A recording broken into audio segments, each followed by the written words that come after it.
Obviously from yesterday's game, Man United Arsenal. I was over the moon with that result. With the performance as well, down to 10 men for the majority of the game. But yeah, man, it's just obviously back to it's back to normal now. United got the job done. Leicester City fourth. What was it? Third round or fourth round? And United, you'd expect United to win that game as well at Old Trafford against Leicester City, who'll be having their eyes firmly focused on staying in the league.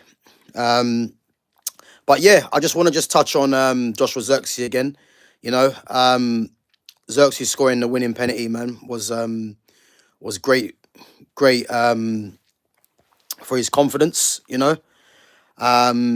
I think Xerxes now, for sure, will be expecting to get more game time.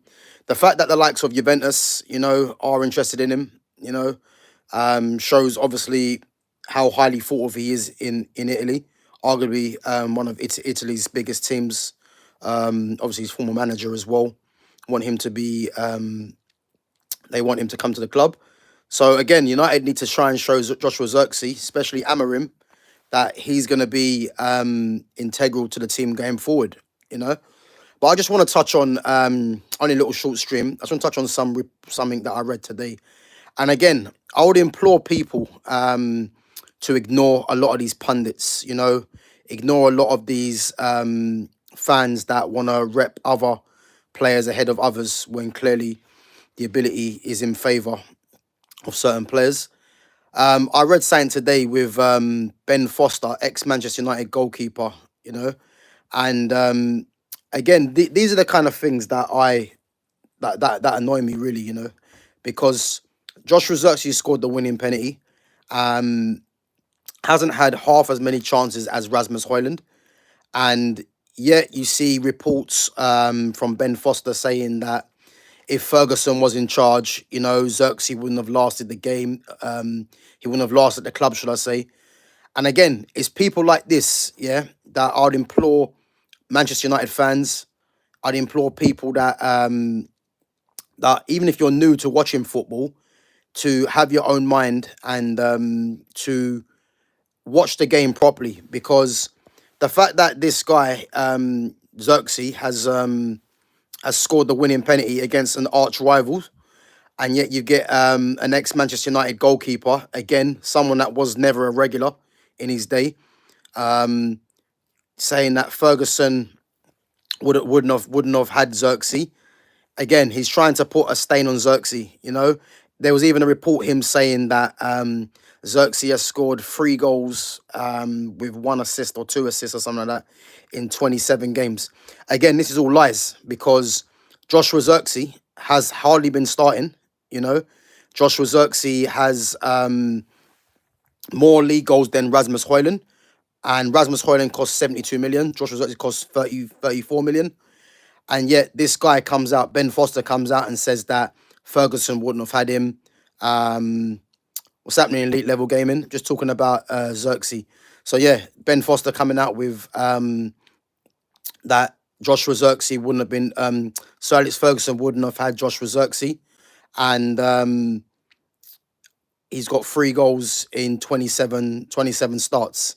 Again, he's got more league goals than Rasmus Højlund, but again, this is not suiting the narrative from certain people, and I would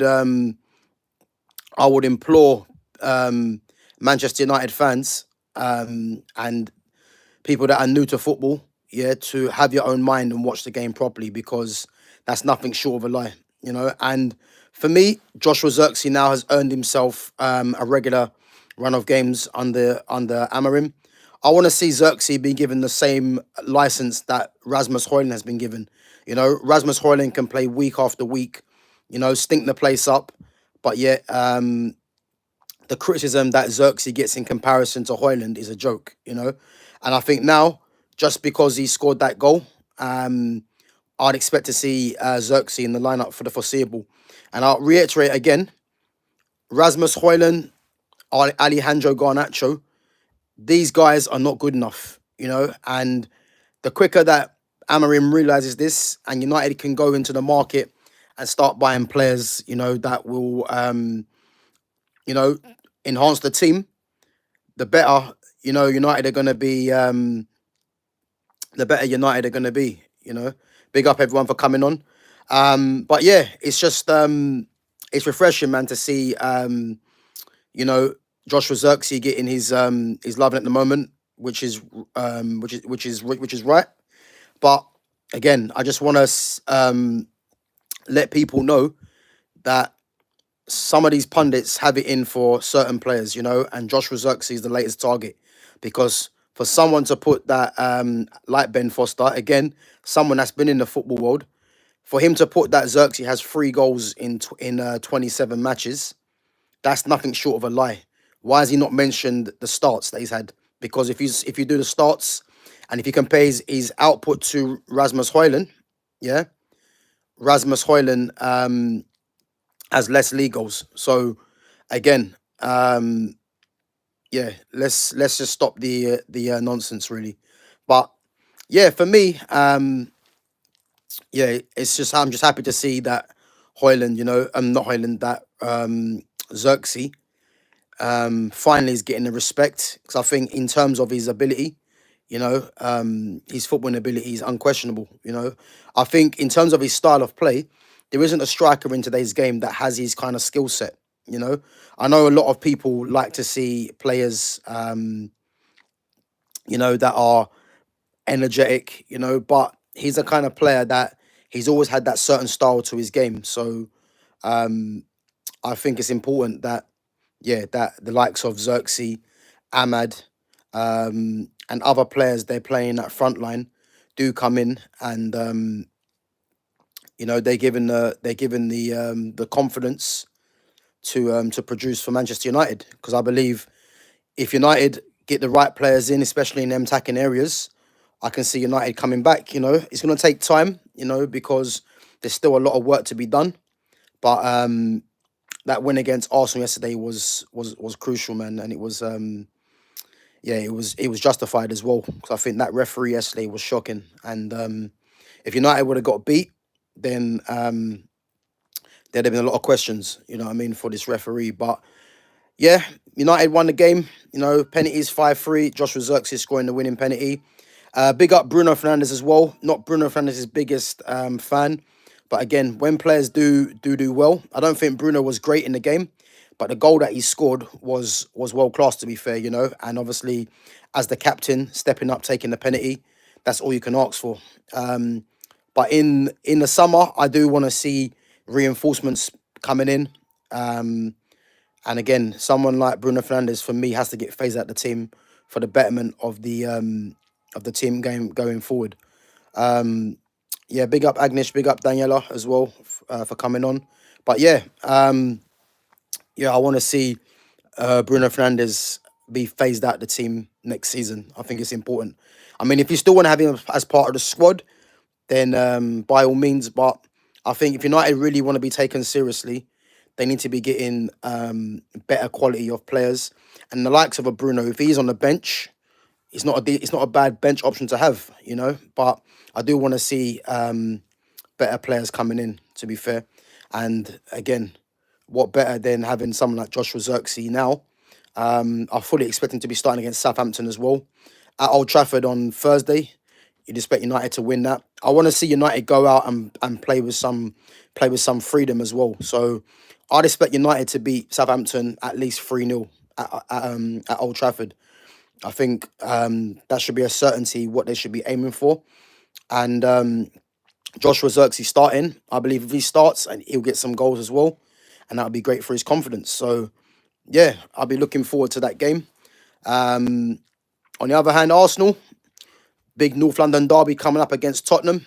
I'll tell you now, if Tottenham win that game, it's going to be a meltdown for that fan base. I got a couple of friends as well, that you know Arsenal mad, but let's be honest. If Tottenham beat Arsenal, that's Arsenal season well and truly done. And yeah, it couldn't happen to a nicer team. Let's be honest, So, but yeah, man. All in all, good performance from Man United.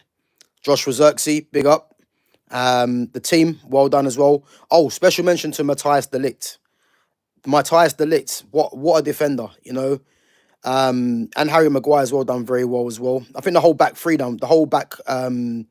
and the goalkeeper done well. But Matthias De Ligt, because if he doesn't clear that ball off the line, which was going to Trossard, United don't win that game. So United are a better team with the licked in. But for me, I just want to see reinforcements in January now, and I want to see in the summer what happens, what this manager's going to do. And for me, to the end of the season, you know, if I see him picking teams that I can get behind, because the team that he picked yesterday, I wasn't too happy with, to be honest with you. And again, it took the subs to come on and salvage the game. So, but for me, if he can start picking teams that I can we can all look forward to, and you can see that the team have the better technical players on the pitch, and there's a clear plan there, then I'll be happy. And obviously, winning that Europa League is a must to get into the Champions League. And then I think if United can win the Europa League, and getting some good players, then again, I think the Man United fan base can start looking forward to seeing this club be back to where it truly believes it should be, and that's at the top. So I think it's been a decade now that this club has been failing, you know, and I think it's about time now that Ineos, Amarim, the team start repaying back the fans, and yeah, they start showing what a great club it can become again, because there's been a lot of issues that I've spoken about before. But we'll have to wait and see. But yeah, man, big up Man United. And guys, thanks for coming on. Smash that like button, subscribe to my channel at GavGoesIn, and I'll catch you guys tomorrow. Take it easy.